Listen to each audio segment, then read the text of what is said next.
Hello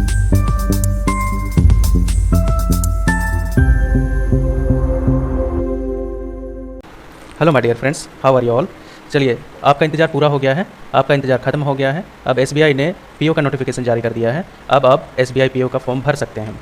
चलिए, आज हम देखते हैं कि आप कैसे भर सकते हैं एसबीआई का फॉर्म और इसके लिए क्या क्या चाहिए होगा, और इसका नोटिफिकेशन को भी हम देखेंगे कि इसका लास्ट डेट कब तक है, इसके लिए क्या किस किस चीज़ की रिक्वायरमेंट है। चलिए, तो सबसे पहले हम जाते हैं, एक नया टैब ले लेते हैं। एकदम शुरू से मैं समझाऊँगा आपको कि कैसे आप एसबीआई का फॉर्म भर सकते हैं। तो टाइप करेंगे sbi.co.in, इसके बाद एंटर कर देंगे। आपको इस ब्लू लाइन वाली पट्टी में राइट कॉर्नर में आपको मिलेगा, राइट टॉप कॉर्नर में करियर का ऑप्शन। करियर के ऑप्शन पर आपको क्लिक करना है। करियर के ऑप्शन पर क्लिक करके आपको ये एक चेतावनी आती है, तो इसको आपको क्रॉस कर देना है। जॉइन एसबीआई करना है। जॉइन एसबीआई पे आप कर्सर रखेंगे तो नीचे ऑप्शन आएगा करंट ओपनिंग्स का। करंट ओपनिंग्स में आपको क्लिक कर देना है। इसके बाद इसमें आपको ये फर्स्ट में ही दिखाई पड़ रहा है, recruitment of probationary officer, apply online. ठीक है, इस पर आपको क्लिक कर देना है। इसके बाद इसमें आप नोटिफिकेशन को डाउनलोड करके भी देख सकते हैं, चाहे सीधे अप्लाई भी कर सकते हैं, लेकिन ज़रूरी है कि आप पहले नोटिफिकेशन को डाउनलोड करके सारे इंस्ट्रक्शंस देख लें कि इसमें आपको क्या क्या मांगा जा रहा है। तो चलिए आज डाउनलोड करते हैं नोटिफिकेशंस को। नोटिफिकेशन डाउनलोड हो गया, ये ओपन भी हो गया। अब इसमें देखिए कुछ इंपॉर्टेंट इंस्ट्रक्शंस आपको देख लेने हैं। इसको आपको जूम कर लीजिए और आराम से इस नोटिफिकेशंस को पढ़ लीजिए। इसमें क्या दिया है देखिए, कुछ इंपॉर्टेंट इंस्ट्रक्शंस हैं। Online registration including editing modification of application by candidates, मतलब आप 22 तारीख से 12 तारीख तक आप भर सकते हैं एप्लीकेशन फॉर्म, और एडिटिंग भी आपको इसी बीच कर लेना, 22 से 12 तारीख तक। 22 सितंबर से 12 अक्टूबर तक ही आपको भरना भी है, एडिटिंग भी करना है, मॉडिफिकेशन भी करना है। ठीक है, और इसमें जो है पेमेंट ऑफ एप्लीकेशन फ़ीस भी आपको 22 से 12 के बीच ही भर लेना है। मतलब अप्रोक्स आपको 20 दिन का टाइम दे रखा है, इसी के अंदर आपको सारी चीज़ें कर लेनी है। इसके बाद ये सारा स्कीम दे रखा है कि कब कब ये एग्ज़ाम होगा, इंटरव्यू होगा, सारी चीज़ें आपको दे रखी हैं यहाँ पे। तो प्रिलिमिनरी एग्ज़ाम कॉल लेटर आप डाउनलोड कर सकते हैं first and second week of December से। ठीक है, इसके बाद एग्ज़ाम हो जाएगा, प्रिलिमिनरी एग्ज़ाम हो जाएगा 17, 18, 19, 20 दिसंबर को होगा। ठीक है, इसके बाद इसका रिजल्ट डिक्लेयर हो जाएगा प्रीलिम्स का दिसंबर या जनवरी में, और जनवरी 23 और फरवरी 23 तक आप मेन एग्ज़ाम का कॉल लेटर डाउनलोड कर सकते हैं। और फिर आपको ऑनलाइन मेन एग्जामिनेशन जो होगा वो जनवरी 23 और फरवरी 23 के बीच ही हो जाएगा, और फिर मेन एग्ज़ाम का रिजल्ट डाउनलोड कर सकते हैं आप फरवरी 2023 तक। मतलब इसमें ज़्यादा गैप नहीं रहता है, जैसे एग्ज़ाम हो जाता है 1-2 सप्ताह के अंदर या 1 महीने मैक्सिमम में रिजल्ट जारी कर दिया जाता है, इसलिए इसका ये बहुत सिस्टम फास्ट रहता है। इसके बाद आप फेज़ 3 के लिए कॉल लेटर डाउनलोड कर सकते हैं 2023 तक, मतलब फरवरी 2023 तक। इसके बाद फेज़ 3 इसमें आपको साइकोमेट्रिक टेस्ट होगा, ये आपको फरवरी और मार्च 2023 के बीच ही होगा। इंटरव्यू हो जाएगा आपका फरवरी मार्च 2023 तक, और फाइनल रिजल्ट आ जाएगा मार्च 2023 तक। मतलब आपकी नौकरी पक्की है मार्च, अप्रैल, मई, जून तक, मतलब 2023 तक आपकी नौकरी पक्की है अगर आपने एग्ज़ाम पास कर लिया तो इसमें सरकार ने बहुत ही अच्छी पहल की है कि आपको जो है SC कैटेगरी से अगर आप बिलोंग करते हैं तो आपको प्री ट्रेनिंग एग्ज़ाम भी दिया जाएगा। मतलब एग्ज़ाम कैसे देना है इससे संबंधित इंस्ट्रक्शंस दिए जाएंगे, इससे संबंधित शिक्षा दी जाएगी। ठीक है, इसके बाद यहाँ पे वैकेंसी की बात करें तो SC के टोटल वैकेंसीज़ हैं 270, ST की टोटल वैकेंसी है, इसको आप आराम से देख सकते हैं नोटिफिकेशन डाउनलोड करके। ठीक है, तो इसी तरह आपको सारे कैटेगरी वाइज आपको दिया हुआ है नंबर ऑफ़ वैकेंसीज़। इसके बाद आगे हम देखते हैं एलिजिबिलिटी क्राइटेरिया क्या होगी। तो इसमें मिनिमम ग्रेजुएशन होगा, किसी भी रिकग्नाइज्ड यूनिवर्सिटी से, मान्यता प्राप्त विश्वविद्यालय से आप कहीं से भी ग्रेजुएशन कर लें, या फिर कोई भी उसके इक्विवेलेंट क्वालिफिकेशन चाहिए ग्रेजुएशन के। और ये आपको those who are in the final year semester of their graduation में also apply provisionally subject to the condition that if called for interview they will have to produce proof of having passed the graduation examination on or before 31/12/2022। तो आप appearing state में भी दे सकते हैं, अगर आपने final year का examination दे दिया है ग्रेजुएशन का, या फिर फाइनल सेमेस्टर आपने दे चुका है ग्रेजुएशन का, तब भी आप अपीयर कर सकते हैं एग्ज़ाम में। लेकिन इसमें शर्त रखा है कि 31 दिसंबर 2022 से पहले आपको ग्रेजुएशन पासिंग सर्टिफिकेट आपको दिखाना पड़ेगा। मतलब जब इंटरव्यू कॉल किया जाएगा, जब इंटरव्यू के लिए बुलाया जाएगा तो उस समय आपको पासिंग सर्टिफिकेट दिखाना होगा, तब जाकर के आपका अपीयरिंग स्टेट वैलिड होगा। चलिए फिर बाकी डिटेल्स भी दिया हुआ है, लेकिन हम देखेंगे जो इम्पोर्टेंट डिटेल्स हैं उन्हीं को हम देखेंगे। चलिए इसके बाद और आगे आते हैं। तो ये तो आपका दिया हुआ है जो डिसेबिलिटी कैटेगरी के हैं उनके लिए इंस्ट्रक्शंस दिए हुए हैं। आप डिटेल से, अगर आपके ऊपर अप्लीकेबल है तो आप डिटेल से देख सकते हैं। इसके बाद आगे ये दिया है instruction for writing category name and code code number while applying online. देखिए ऑनलाइन अप्लाई करते समय हमें ये भी रिक्वायरमेंट होगा कि कोड भी पूछा जाएगा, कैटेगरी कोड। जैसे एससी के लिए कैटेगरी कोड 1 दिया हुआ है, एससी एलडी के लिए कैटेगरी कोड 2 दिया हुआ है, तो इसी तरह एसटी के लिए कैटेगरी कोड 06 दिया हुआ है। तो इसी तरह हर कैटेगरी का अलग अलग कोड दिया हुआ है, इसी के अकॉर्डिंग आपको कोड फिल कर लेना है। इसके बाद एमोल्यूमेंट्स की बात करें तो प्रेजेंटली द स्टार्टिंग बेसिक पे इज़ 41,960 रुपीज़ है with 4 advance increments. 4 advance increment आपको दिया जाएगा और बेसिक पे आपका होगा 41,960 रुपये। ठीक है। इसके बाद तो ये उतने इंपॉर्टेंट नहीं है। और एप्लीकेशन फ़ीस की अगर हम बात करें तो एप्लीकेशन फ़ी है जनरल कैंडिडेट के लिए रखा गया है 750 रुपये, और EWS OBC तक के लिए, जनरल EWS और OBC के लिए 750 रुपये रखा गया है, और SC ST के लिए ये नील कर दिया गया है। चलिए प्री एग्ज़ाम ट्रेनिंग से संबंधित कुछ आप देख सकते हैं। फिर यहाँ पे नंबर ऑफ़ चांसेस दिया है कि आप कितने बार SBI PO को अटेम्प्ट कर सकते हैं। तो जनरल के लिए मैक्सिमम अटेम्प्ट दिया है, 4 बार आप SBI PO को लिख सकते हैं। और फिर जनरल के लिए जनरल EWS के लिए 4 बार दिया है, और जनरल PWBD EWS PWBD के लिए 7 अटेम्प्ट दिया है। OBC के कैंडिडेट्स 7 बार दे सकते हैं मैक्सिमम, फिर OBC PWBD के 7 बार दे सकते हैं, और ST SC ST के लिए इनके लिए कोई लिमिट नहीं है। मतलब आप जितना बार देना चाहते हैं, जितने नंबर ऑफ़ टाइम्स देना चाहते हैं, उतने बार SBI PO का एग्ज़ाम दे सकते हैं। इसके बाद हाउ टू अप्लाई का ये सारा इंस्ट्रक्शन दिया हुआ है। इसके बाद guideline for filling online application, सारा गाइडलाइन दिया हुआ है। Registration and payment of fees online mode only, है ना। रजिस्ट्रेशन और पेमेंट ऑफ फीस जो होगा, रजिस्ट्रेशन और पेमेंट ऑफ फीस दोनों ऑनलाइन ही होंगे, इसके अलावा किसी मोड में नहीं लिया जाएगा, ऑफलाइन मोड में नहीं लिया जाएगा।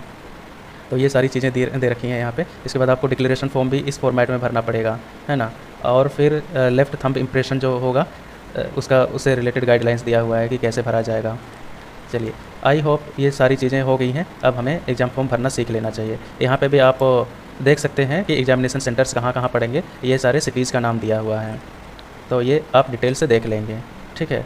इसके बाद यहाँ पे साइज़ वगैरह दिया हुआ है कि आपको लेफ़्ट थंब इम्प्रेशन का क्या साइज़ होना चाहिए, है ना। तो ये सारी चीज़ें दी हुई। सिग्नेचर के लिए क्या साइज़ होना चाहिए, सिग्नेचर के लिए 10 से 20 KB का साइज़ दिया हुआ है, और पिक्सल में 140 से 60 पिक्सल का साइज़ होना चाहिए।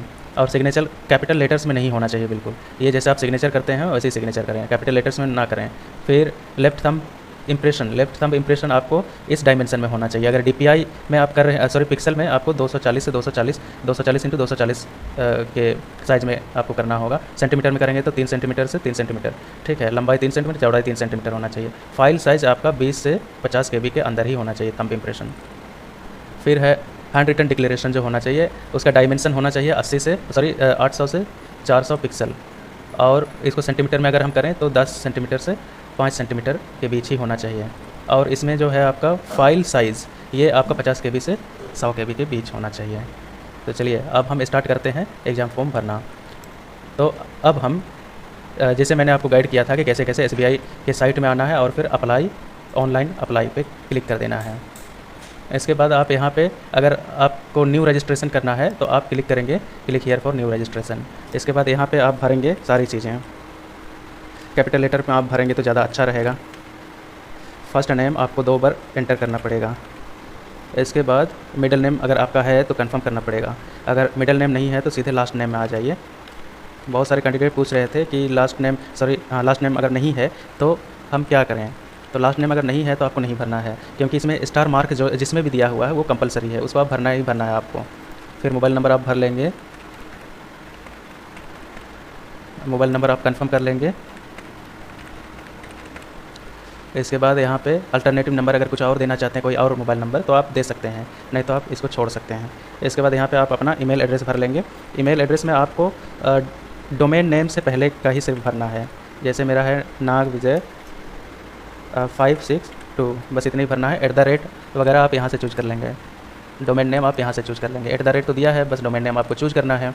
इसके बाद कन्फर्म ईमेल आईडी में क्लिक कर लें। इसके बाद यहाँ पे कैप्चा दिया हुआ है, कैप्चा आप भर लेंगे। इसके बाद इसको सेव नेक्स्ट करके आप क्लिक कर देंगे। यहाँ पे पूछ रहा है कि क्या जो आपने जो दिया है डेटा वो सही है क्या, तो आपको ओके कर देना है, आपका रजिस्ट्रेशन हो जाएगा। इसके बाद यहाँ पे आपको स्कैन्ड फ़ोटोग्राफ डालना है, जैसे गाइडलाइन जो दिया हुआ है उसी के अकॉर्डिंग आपको डाल लेना है। तो फ़ोटोग्राफ के लिए आप अपने कंप्यूटर से इंपोर्ट कर लेंगे और जो रिक्वायर्ड साइज़ है उसी को आप डालेंगे। रिक्वायर्ड साइज़ क्या है आपका 20 से 50 KB तक का साइज़ मांगा गया है। इसके बाद आप डायलॉग बॉक्स दिया हुआ I confirm that this is my valid photo and also agree to above mentioned note, तो इसको आपको क्लिक कर लेना है। इसके बाद फिर स्कैन्ड सिग्नेचर आपको अपलोड करना है। स्कैन्ड सिग्नेचर आप अपलोड कर लेंगे और स्कैन्ड सिग्नेचर के लिए क्या साइज़ चाहिए होगा आपको, स्कैन्ड सिग्नेचर के लिए 10 से 20 KB का साइज़ चाहिए। ये अपलोड हो गया है। अब डायलॉग बॉक्स में क्लिक करिए, फिर आगे नेक्स्ट करिए। इसके बाद ये कैटेगरी पूछ रहा है, तो कैटेगरी आपको अपने कैटेगरी जो भी आपका रिस्पेक्टिव कैटेगरी है वो आप क्लिक करेंगे। इसके बाद सबकास्ट पूछेगा, सबकास्ट भी आपको जो आपका सबकास्ट है वो आप डाल देंगे। फिर are you a person with benchmark disability, disability पूछ रहा है तो मैं डिसेबल्ड नहीं हूँ, नो कर देना है। अगर डिसेबल्ड है तो येस कर देना है। इसके बाद ये सारे डिसेबिलिटीज़ की कैटेगरी उनसे रिलेटेड ही आपके कॉलम हैं, इनको आपको नो ये डिसेबल्ड रहेंगे। जब आपने ये ऊपर नो कर दिया तो सारे डिसेबल्ड रहेंगे। यहाँ पूछ रहा है रिलीजन पूछ रहा है, तो आपको क्या रिलीजन देना है, जो आप अपने हिसाब से आप रिलीजन दे दीजिए, जो भी जिस रिलीजन से आप बिलोंग करते हैं। माइनॉरिटी कम्युनिटी से बिलोंग करते हैं क्या, ये पूछ रहा है, तो मैं नो कर देता हूँ। अगर आप माइनॉरिटी कैटेगरी से बिलोंग करते हैं तो आपको येस करना होगा।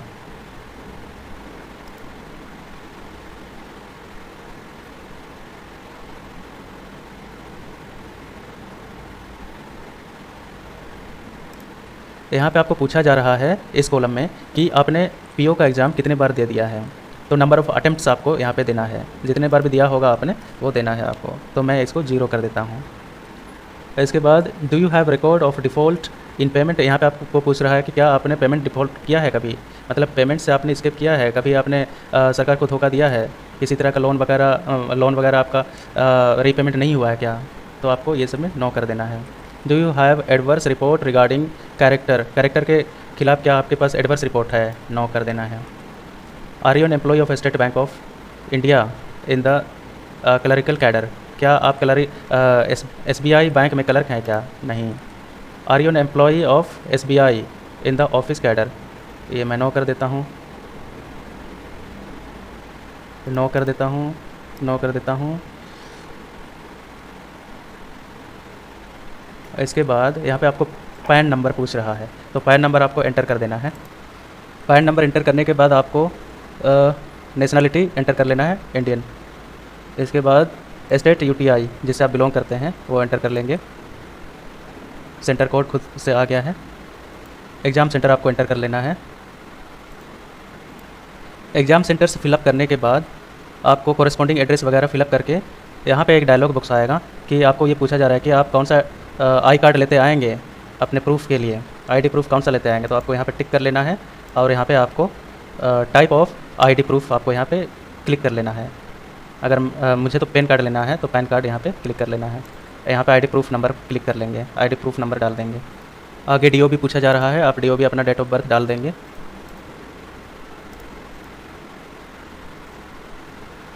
इसके बाद आपको डालना है जेंडर, ट्विन ब्रदर हैं क्या पूछ रहा है, नो कर देना है। ट्विन ब्रदर हैं तो येस कर देना है। मैरिटल स्टेटस, मैरिड है तो मैरिड डाल दीजिए, अनमैरिड है तो अनमैरिड डाल देना है। इसके बाद यहाँ पे आपके परिवार का डिटेल पूछ रहा है। फादर्स फर्स्ट नेम आपको डाल देना है। मिडिल नेम पूछ रहा है, फादर का last name. Mother's first name, mother's middle name, mother's last name. Spouse का नाम,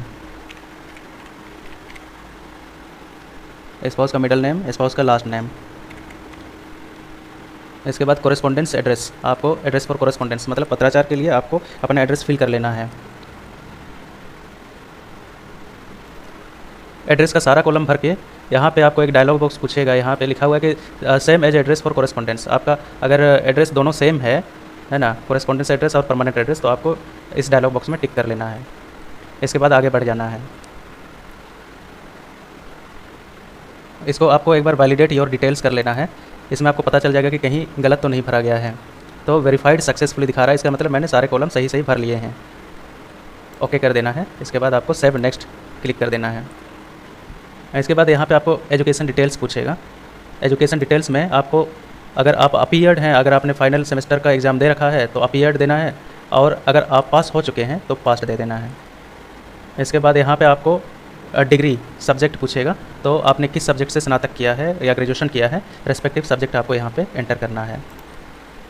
इसके बाद name of college, name of institution अपना आप डाल देंगे, नेम ऑफ़ इंस्टीट्यूशन।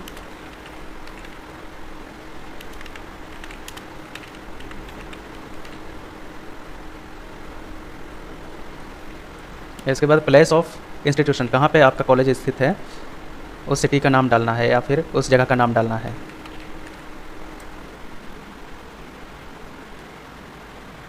और डेट ऑफ पासिंग पूछा जा रहा है। आपको ये फिल करते समय रिजल्ट अपने पास रख लेना होगा, तभी आप डेट ऑफ पासिंग दे पाएंगे। इसके बाद परसेंटेज, फिर क्लास, ग्रेड वगैरह पूछेगा। तो यहाँ पे आपको डेट डालना पड़ेगा, पासिंग डेट। तो मैं अपने रिजल्ट का इशूइंग डेट में डाल देता हूँ।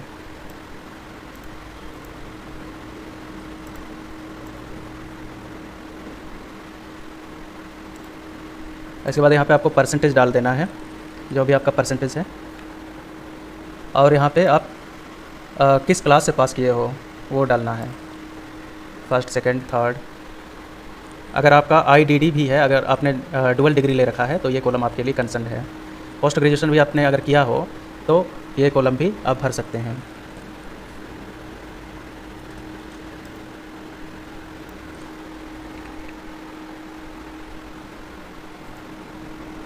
इसके बाद यहाँ पे आप कॉलेज का नाम दे सकते हैं, प्लेस ऑफ इंस्टीट्यूशन दे सकते हैं।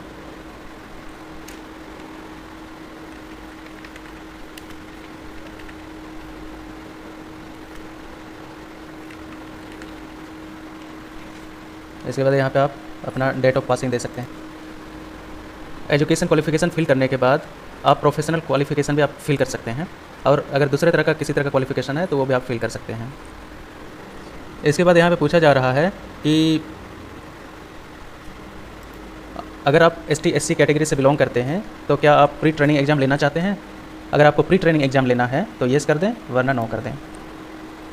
इसके बाद यहाँ पे आपको प्री ट्रेनिंग से रिलेटेड डिटेल आपको भर लेना है कि आप किस यूनियन टेरेटरी में या फिर किस स्टेट में लेना चाहते हैं, तो वो आप यहाँ पे फिल कर सकते हैं। फिर यहाँ पे लैंग्वेज नॉन पूछ रहा है कि आपको कौन कौन सी भाषा आती है, तो आपको सारे लैंग्वेज फिल कर लेना है और डायलॉग बॉक्स में टिक कर देना है, रीड, राइट और स्पीक।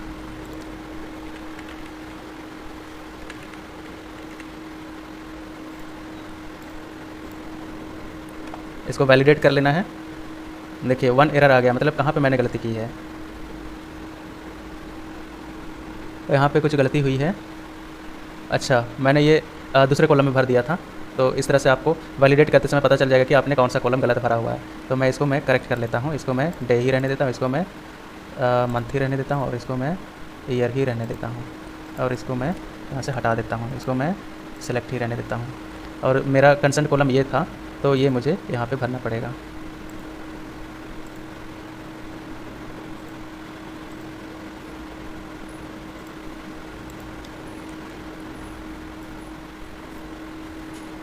अब मैं फिर से वैलिडेट करता हूँ। देखिए अब वेरीफाइड सक्सेसफुली दिखा दिया, तो मुझे ओके कर देना है इसको। इसके बाद सेव नेक्स्ट कर लेना है। यहाँ पे देखिए, आप इसको बहुत ही केयरफुली देख लीजिएगा और डिटेल से देख लीजिएगा कि कहीं आपका कोई इन्फॉर्मेशन मिस तो नहीं हो गया है। इसके बाद इसको डायलॉग बॉक्स को टिक कर दीजिएगा, आई एग्री, आई कन्फर्म।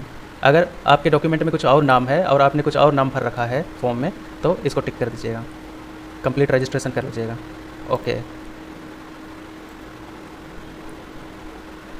अब यहाँ पे लेफ़्ट थंब इम्प्रेशन पूछ रहा है, हैंड रिटन डिक्लेरेशन अपलोड करना है और सिक्योरिटी कोड। चलिए, तो लेफ़्ट थंब इम्प्रेशन मैं डाल देता हूँ।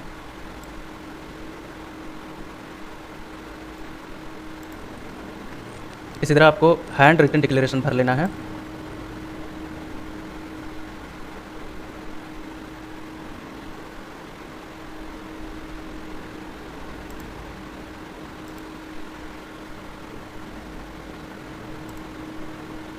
आप यहाँ पे प्रीव्यू भी देख सकते हैं। सेव नेक्स्ट कर देंगे, नहीं सॉरी, यहाँ पे सिक्योरिटी कोड हमको भर लेना पड़ेगा, R7SF1।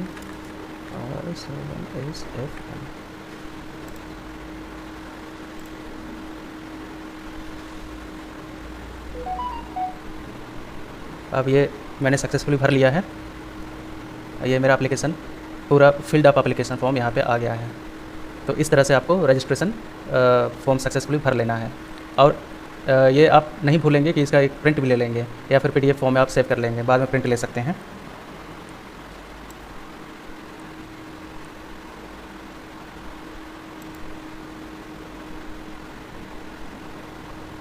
मैं इसको PDF फॉर्म में सेव कर लेता हूँ।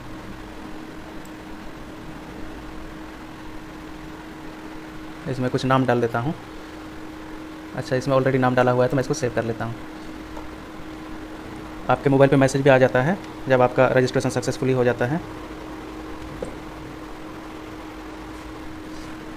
तो आई होप आपको समझ में आ गया होगा कि कैसे भरना है और किस किस चीज़ की रिक्वायरमेंट है। तो थैंक यू सो मच।